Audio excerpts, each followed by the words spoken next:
السلام علیکم ورحمۃ اللہ وبرکاتہ۔ الحمد للہ رب العالمین والصلاۃ والسلام علی رسول الامین وعلی آلہ وصحبہ اجمعین ومن تبعهم بإحسان إلی یوم الدین، اما بعد۔ رب اشرح لی صدری ویسر لی امری واحلل عقدۃ من لسانی یفقهوا قولی، رب زدنی علما، اللهم انفعنا بما علمتنا وعلمنا ما ينفعنا وزدنا علما وعملا، آمین یا رب العالمین۔ آج کے درس میں نماز کے احکام مسائل میں سے ایک اہم مسئلہ ہے، وہ ہے نماز کے لیے سترہ کا اہتمام کرنا۔ سترہ آڑ اور کوٹ کو کہا جاتا ہے۔ ایک نمازی جب نماز پڑھے تو اپنی نماز سے پہلے یہ دیکھ بھال لے کہ اس کے آگے سترہ ہے یا نہیں ہے۔ اگر نہیں ہے تو اسے چاہیے کہ سترے کا اہتمام کرے، بالخصوص جب وہ کہیں باہر نماز پڑھ رہا ہو، میدان کے اندر کھلی جگہ پر، تو اس کا اہتمام اور بھی زیادہ کرنا چاہیے اسے۔ مسجد کے اندر پڑھ رہا ہے تو بھی اسے اس کا خاص خیال رکھنا چاہیے۔ عام طور پر دیکھا جاتا ہے جیسے ہی مساجد کے اندر ائمہ حضرات سلام پھیر کے فارغ ہوتے ہیں، لوگ سنتوں کے لیے ادھر ادھر تتر بتر ہو جاتے ہیں، بکھر جاتے ہیں، اور بہت سارے ایسے ہیں جو سنت پڑھنے کے لیے، نفل پڑھنے کے لیے سترے کا اہتمام نہیں کرتے۔ یہ مناسب نہیں ہے، اس کا خیال رکھنا چاہیے۔ صحابہ کرام رضوان اللہ علیہ مجمعین مسجد کے ستون اور کھمبوں کا، مسجد کی دیوار کا سترہ بنایا کرتے تھے، تو ہمیں بھی اس کا خیال رکھنا چاہیے۔ اور کل کے درس میں بتایا گیا تھا کہ سترہ یہ نماز کے واجبات میں سے، اختلاف ہے اس سلسلے میں کہ نماز کے لیے سترہ رکھنا مستحب ہے یا واجب ہے۔ دو قول ہے اس میں، بعض لوگ اس جانب گئے ہیں کہ مستحب ہے، یعنی اگر نہیں رکھے تو کوئی گناہ نہیں، اور بعض اس جانب گئے ہیں کہ نہیں واجب ہے، جیسے امام شوکانی رحمہ اللہ اور شیخ البانی رحمہ اللہ، ان لوگوں نے کہا ہے کہ سترہ رکھنا واجب ہے۔ اور کل کے درس میں بتایا گیا تھا کہ نماز کے واجبات میں سے ایک واجب سترہ رکھنا بھی ہے، اور یہی راجح ہے کہ سترہ کا حکم واجب ہے۔ اگر آپ سترے کا اہتمام نہیں کر رہے ہیں تو اس کا مطلب آپ ثواب سے محروم ہیں، الٹا آپ کو گناہ مل رہا ہے۔ تو اپنی نماز پڑھنے کے لیے ہمیں چاہیے کہ سترے کا اہتمام کریں، بالخصوص نفلی نمازیں یعنی سنت اور فرض نماز کے بعد جو بھی نمازیں ہم پڑھ رہے ہیں اس کے علاوہ ان تمام نمازوں کے اندر سترے کا خاص خیال رکھنا چاہیے۔ اللہ کے رسول صلی اللہ علیہ وسلم نے حدیث کے اندر بیان فرمایا، لا تصلی الا سترہ، صرف سترہ کی جانب ہی نماز پڑھو، یعنی سترے کا اہتمام کا اللہ کے رسول صلی اللہ علیہ وسلم نے حکم دیا ہے۔ نمازی خواہ مسجد میں نماز ادا کر رہا ہو یا کہیں اور، اسے سترہ کا اہتمام کرنا چاہیے، جیسا کہ اللہ کے رسول صلی اللہ علیہ وسلم نے حدیث کے اندر بیان فرمایا۔ حضرت انس رضی اللہ عنہ بیان فرماتے ہیں کہ تحقیق کی میں نے دیکھا ہے بڑے بڑے صحابہ مغرب کے وقت نماز سے پہلے 2 رکعت پڑھنے کے لیے مسجد کے ستونوں کی طرف تیزی سے بڑھتے۔ کیوں بڑھتے؟ تاکہ انہیں سترہ مل جائے۔ اللہ کے رسول صلی اللہ علیہ وسلم مسجد میں بیٹھے رہتے تھے، آپ صلی اللہ علیہ وسلم صحابہ کو دیکھتے تھے، مغرب سے پہلے 2 رکعت سنت پڑھنے کے لیے صحابہ ستونوں کی طرف تیزی کے ساتھ بڑھتے۔ تو اس سے معلوم ہوتا ہے کہ سترہ کا اہتمام کرنا چاہیے۔ صحابہ کرام نے سترہ کا اہتمام کیا ہے۔ آپ صلی اللہ علیہ وسلم نے حدیث میں بیان فرمایا، لا تصلی الا سترہ، بغیر سترہ کے نماز نہیں۔ اگر سترہ نہ ہو تو نمازی کے آگے سے 3 چیزیں اگر گزر رہی ہیں تو اس کی نماز باطل ہو جاتی، عورت، گدھا اور کالا کتا۔ یہ 3، اور بعض روایتوں میں عورت سے مراد حائضہ عورت ہے، نارمل عورت نہیں، حائضہ عورت ہے۔ تو سترہ رکھ کر کے اگر آپ نماز نہیں پڑھ رہے ہیں تو حائضہ عورت اور اسی طرح سے گدھا یا سیاہ کتا، یہ تینوں آپ کی نماز کے سامنے سے گزر گئے تو نماز باطل ہو جائے گی۔ سترہ رکھنے کے سلسلے میں ایک مسئلہ یہ ہے کہ سترہ کی اونچائی کتنی ہونی چاہیے، کتنا اونچا ہونا چاہیے۔ تو اس سلسلے میں جو اللہ کے رسول صلی اللہ علیہ وسلم سے ثابت ہے وہ اونچائی کے سلسلے میں کم از کم 1 ہاتھ، 1 ہاتھ سے زیادہ اوپر بنا سکتے ہیں آپ، نیچے نہیں رکھ سکتے۔ سترہ کی اونچائی کم از کم 1 ہاتھ ہونا چاہیے، اس سے اوپر کر سکتے ہیں آپ، لاٹھی کھڑا کر سکتے ہیں، نیزہ کھڑا کر سکتے ہیں، تلوار کھڑا کر سکتے ہیں آپ، لیکن اس سے نیچے نہ رہیں۔ اور اسی طرح سے سترہ اور سجدے کی جگہ کے درمیان کتنا فاصلہ ہونا چاہیے، جہاں سے آپ سجدہ کر رہے ہیں وہاں اور جہاں آپ سترہ رکھے ہیں وہاں، ان دونوں کے درمیان کتنا فاصلہ ہونا چاہیے۔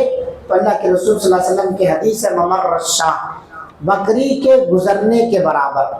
سترہ اور سجدہ، جہاں آپ سترہ سجدہ کر رہے ہیں نا، جہاں کھڑے ہو رہے نہیں، جہاں سجدہ کر رہے ہیں، یعنی جہاں آپ کی پیشانی پڑ رہی ہے وہاں سے لے کر کے جہاں آپ سترہ رکھے ہیں اتنے دور میں کتنا فاصلہ ہونا چاہیے، دونوں کے درمیان اتنا فرق رہے کہ ایک بکری آسانی کے ساتھ گزر جائے، اتنا فاصلہ رہنا چاہیے۔ یعنی بہت دور بھی نہیں رہنا چاہیے، بہت قریب بھی نہیں رکھنا چاہیے کہ آپ کا مصلی یہاں ختم ہو رہا ہے اور آپ یہیں رکھیں سترہ، یہ مناسب نہیں۔ آپ کا مصلی سجدے کی جگہ یہاں پر ہے، آپ سترہ اتنی دور پر رکھیے تقریباً 1-1.5 بالش کی آسانی کے ساتھ بکری اس کے اندر سے گزر جائے، اتنا فاصلہ رہنا چاہیے آپ کے سجدے کی جگہ سے سترے کا۔ اور اسی طرح سے نمازی اور سترہ کے درمیان کتنا فاصلہ ہونا چاہیے، یعنی نمازی جہاں سے کھڑا ہو رہا ہے، اس کا پیر جہاں ہے وہاں سے اور سترہ ان کے بیچ میں کتنا فاصلہ ہونا چاہیے۔ 2 فاصلے بتائے آپ کو، 2 اسپیس، ایک تو سجدہ گاہ سے لے کر کے سترے کے درمیان کا فاصلہ، تو بتایا بکری کے گزرنے کے اتنا جگہ رہنی چاہیے۔ اور دوسرا فاصلہ یہ ہے کہ جہاں سے آپ کھڑے ہو رہے ہیں، آپ کا پیر جہاں ہے وہاں سے لے کر سترے کے درمیان کتنا فاصلہ، اسپیس اور جگہ باقی رہنی چاہیے۔ تو حدیث کے اندر آتا ہے 3 ہاتھ، 3 ہاتھ کا فاصلہ ہونا چاہیے جہاں سے آپ کھڑے ہو رہے ہیں وہاں اور جہاں آپ کا سترہ ہے، ان کے درمیان 3 ہاتھ کا۔ عبداللہ ابن عباس رضی اللہ عنہما بیان کرتے ہیں کہ میں ایک گدہی پر سوار ہو کر آیا، اس سے معلوم ہوتا ہے کہ گدہے کی سواری بھی جائز ہے۔ قریب البلوغت تھا، یعنی بالغ ہونے کے قریب تھا۔ بلوغت کی عمر جو بتائی جاتی ہے وہ 15 سال، قریب البلوغت تھا، داڑھی مونچھ نکلنے والے تھے، یہ اس کے اندر وضاحت۔ رسول اللہ صلی اللہ علیہ وسلم مینا میں لوگوں کو نماز پڑھا رہے تھے، میں صف کے بعض حصے سے گزر کر سواری سے اترا، گدھے کو چرنے کے لیے چھوڑ دیا اور صف میں داخل ہو گیا۔ گدھے کو چرنے کے لیے چھوڑ دیا، میں بیچ صف میں آ گیا، صف کے اندر درمیان میں داخل ہو گیا، تو مجھ پر کسی نے نکیر نہیں کی۔ اس سے معلوم کیا ہوا، امام بخاری رحمۃ اللہ علیہ نے اس حدیث سے استدلال کیا ہے، چونکہ عبداللہ ابن عباس رضی اللہ عنہما صفوں کے بیچ میں آ گئے تھے۔ اب ہم لوگ کہتے ہیں صف کے بیچ میں سے گزر گیا تو نماز نہیں ہوگی، تو اللہ کے رسول صلی اللہ علیہ وسلم نماز پڑھا رہے ہیں اور عبداللہ ابن عباس لوگوں کی صفوں کے بیچ میں آ گئے، تو اسی سے امام بخاری نے استدلال کیا ہے کہ امام کا سترہ مقتدیوں کے لیے کافی ہے۔ امام پیچھے سامنے نماز پڑھا رہا ہے، پیچھے مصلی ہے، کسی کو کوئی بھی حاجت آ سکتی ہے، ہوا خارج ہو جائے، وضو ٹوٹ جائے، ناک سے خون نکل جائے، نکسیر پھوٹ جائے، یا کوئی اور مسئلہ اس کے ساتھ پیش آ جائے تو درمیان سب سے گزر سکتا ہے، کسی کی نماز خراب نہیں ہوگی، اور نہ ہمیں اپنے دل میں کچھ سوچنا چاہیے کہ ہماری نماز خراب ہوگی۔ ایسے ہی چھوٹے چھوٹے بچے ہوتے ہیں، بسا اوقات ادھر ادھر نکلتے رہتے ہیں صفوں کے بیچ میں سے، تو آپ کی نماز خراب نہیں ہے، اس بچے پر نماز کے بعد غصہ مت کیجیے، مارنے پیٹنے مت لگیے۔ کیوں؟ اس لیے کہ آپ کا سترہ امام ہے، مقتدیوں کا سترہ امام ہے، امام نہیں ہے، آپ اکیلے نماز پڑھ رہے ہیں تو آپ کو سترہ رکھنا پڑے گا۔ اگر وہاں سے کوئی گزر رہا ہے تو اسے روکنا چاہیے۔ روکنے کے سلسلے میں بہت سارے لوگوں نے بہت ساری چیزیں بیان فرمائی ہیں، روکا کیسے جائے۔ جب آپ اکیلے نماز پڑھ رہے ہوں یا امام نماز پڑھا رہا ہے، اس کے سامنے سے کوئی گزر رہا ہے تو ہاتھ کے اشارے سے روکیے۔ فَإِنْ أَبَى، اگر وہ رکنے سے انکار کر رہا ہے فَيَدْفَعْهُ، تو اس کے سینے پر دھکا دیجیے۔ اللہ کے رسول صلی اللہ علیہ وسلم نے کہا پھر بھی انکار کر رہا ہے، لڑ جائیے اس سے، لڑ جائیے اس سے، کیونکہ وہ شیطان ہے جو آپ کی نماز کو کاٹ رہا ہے۔ تو اگر سمجھدار آدمی باشعور ہے تو آپ نیت باندھے کھڑے ہیں، اور جیسے ہی آپ ہاتھ کا اشارہ کریں گے نیت باندھ کے، فوراً سامنے والا رک جاتا ہے۔ ہمارے یہاں لوگ گزرنے دیتے ہیں، چلے جاؤ یہ ہائی وے ہے، نکل جاؤ یہاں سے سامنے سے۔ کچھ شعور نہیں ہوتا اپنی نماز کا کہ ہماری نماز خراب ہو جائے گی۔ روکنا چاہیے، حدیث کے اندر ہے کہ اسے ہاتھ سے روکیے، وہ نہیں رک رہا ہے تو اس کے سینے پر تھوڑا سا آگے بڑھ کے دھکا دیجیے اس کو، ہے نا۔ لیکن یہ سب خیال رہے جتنا بھی کام کرنا ہے بنا بولے کے، زبان سے نہیں رک جا ہٹ جا بول کے، زبان سے نہیں کرنا کچھ بھی، سب بنا بولے کے کرنا ہے۔ ہاتھ کے اشارے سے روکیے، آپ اس کو دھکا دے سکتے آپ، ہے نا، اپنی جگہ سے تھوڑا آگے بڑھ کر کے روک سکتے آپ، کسی بھی طرح سے روکنا ہے، لیکن زبان سے کچھ نہیں بولنا ہے، گالی گلوچ نہیں بکنا ہے، نہ اس کو روکنا ہے کہ میں نماز میں ہوں، کچھ نہیں کرنا ہے۔ روکنے کا حکم دیا گیا ہے تو اسے روکا جائے۔ روکنے کی حکمت کیا ہے؟ کیونکہ سب سے پہلی چیز یہ ہے کہ اس لیے کہ اس سے نمازی کے نماز میں خلل واقع ہوتی ہے اگر وہ نہ روکے تو۔ نہیں روکے گا تو اس کے ذہن میں ہوگا میری نماز خراب ہوگا، وہ اسی میں دھنتا رہتا ہے۔ یا اس لیے کہ اس سے گزرنے والے کو گناہ سے بچانا مقصود ہوتا ہے نا، وہ گزرے گا تو وہ گنہگار ہوگا۔ حافظ ابن حجر رحمہ اللہ نے ابن ابی حمزہ سے نقل کرتے لکھا ہے کہ ان میں بظاہر تو یہ دوسری وجہ معقول ہے کہ سامنے والے کو اس لیے روکا جا رہا ہے کہ وہ گنہگار نہ ہو۔ آپ صلی اللہ علیہ وسلم نے حدیث کے اندر بیان فرمایا لو يعلم المار بين يدي المصلي ماذا عليه من الاثم لكان ان يقف 40 خيرا له من ان يمر بين يديه۔ اگر نمازی کے سامنے سے گزرنے والے کو اس کی سزا معلوم ہو جائے تو گزرنے کے بجائے 40 تک کھڑے رہنا پسند کرے گا۔ یہ 40 کیا ہے؟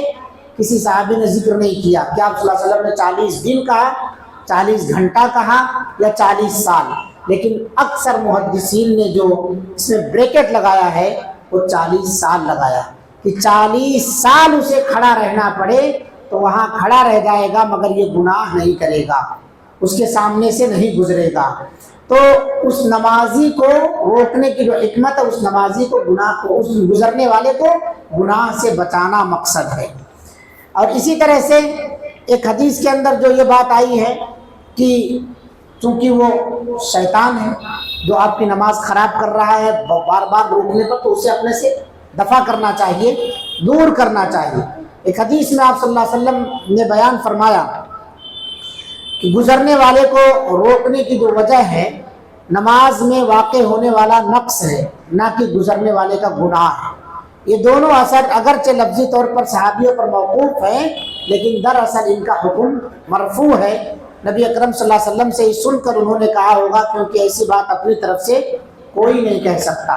تو اس کے اندر یہ ہے کہ روکنا چاہیے گزرنے والے کو، گزرنے نہیں دینا چاہیے۔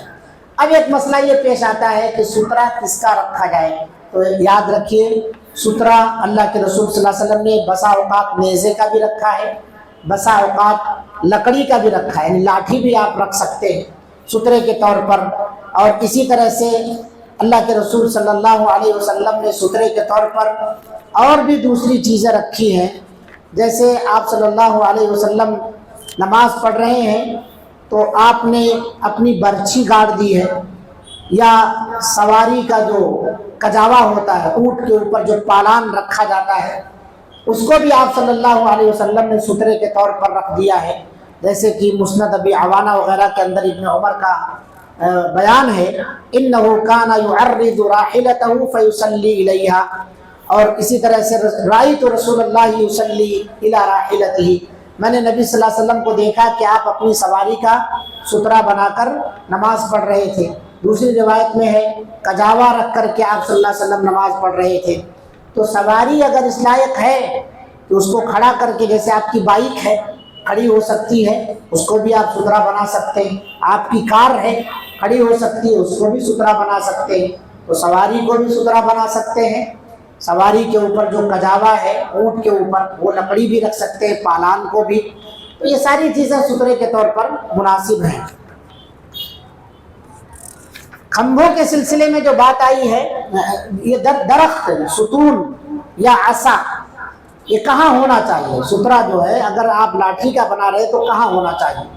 بہت سارے لوگ اس سلسلے میں بھی سوال کرتے ہیں، تو اس سلسلے میں تھوڑی سی یہ تبدیلی یا ذہن کے اندر اپنے رکھنا چاہیے کہ ستون یا عصا وغیرہ کا سترا ہو تو وہ عین سامنے نہ ہو، بلکہ تھوڑا سا دائیں یا بائیں جانب ہو۔ بالفاظ دیگر سمجھنے کے لیے عصا بالکل آپ کی لاٹھی جو ہے ناک کے سامنے نہ ہو، تھوڑا کراس رکھیے آپ، جیسے آپ یہاں نماز پڑھ رہے ہیں تو آپ یہاں پر رکھیے سترا، یہاں پر رکھیے، بالکل اپنے سامنے نہیں، تھوڑا سا کراس رکھیے،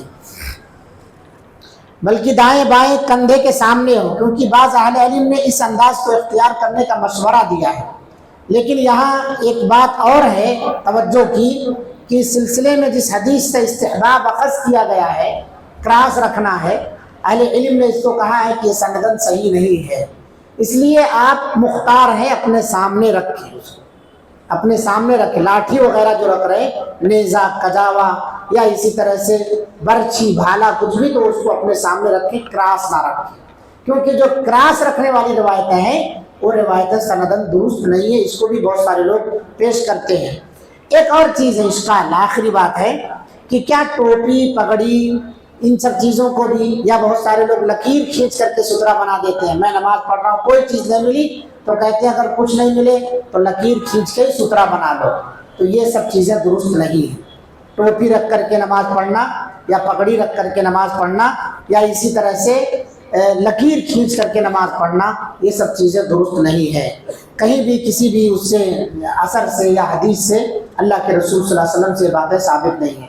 خلاصہ کلام یہ ہے کہ ان ساری باتوں کے پیش کرنے کا مقصد کہ ہمیں اپنی نماز کی فکر کرنی چاہیے، جب ہم نماز پڑھ رہے ہیں تو اس نماز کی حفاظت کی بھی فکر کریں، اور نمازی کے سامنے جو آدمی موجود ہے اگر پیچھے والا پہلی بات تو یہ ہے کہ اگر آپ کو سنت پڑھنا ہے، سامنے والا بیٹھا ہے ذرا دیر سے، اب ممکن ہے وہ اٹھنے کے قریب ہو تو آپ اس کے پیچھے مت پڑھیے۔ بہت سارے لوگ کو سترا بناتے ہیں، لوگوں کو سترا نہیں بنانا ہے، آپ جماعت میں پڑھ رہے ہیں تو پڑھ لیجئے، کوئی بات نہیں ہے، یا اسی طرح سے بیٹھا ہے سامنے والا آدمی اس کے پیچھے آپ پڑھ رہے ہیں، کوئی بات نہیں، لیکن آپ اس کو سترا سمجھ کے پڑھ رہے ہیں، وہ اٹھ بھی سکتا ہے۔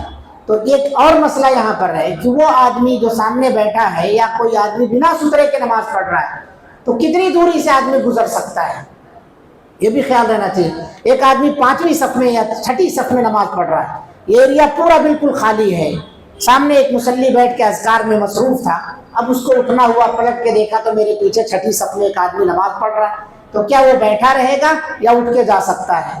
تو اس سلسلے میں اہل علم یہ لکھا ہے کہ سجدے کی جگہ سے جہاں تک ہماری نگاہ سجدے پر رکھنے کے بعد جتنی دور آنکھ کی روشنی پھیل رہی ہے اس کے آگے سے آدمی جا سکتا ہے، اور اس کا تجربہ کرنے پر معلوم ہوتا ہے کہ زیادہ سے زیادہ 2 صف آگے جاتی ہے روشنی، تو 2 صف چھوڑ کر کے اس کے بعد 3ری صف سے آدمی اٹھ کے جا سکتا ہے، جہاں سے مصلی نماز پڑھ رہا ہے وہاں سے لے کے اس کی صف اور اس کے آگے کی ایک صف یہ چھوڑ کے 3ری صف میں اگر وہ بیٹھا ہے تو اٹھ کر کے جا سکتا ہے، کوئی بات نہیں۔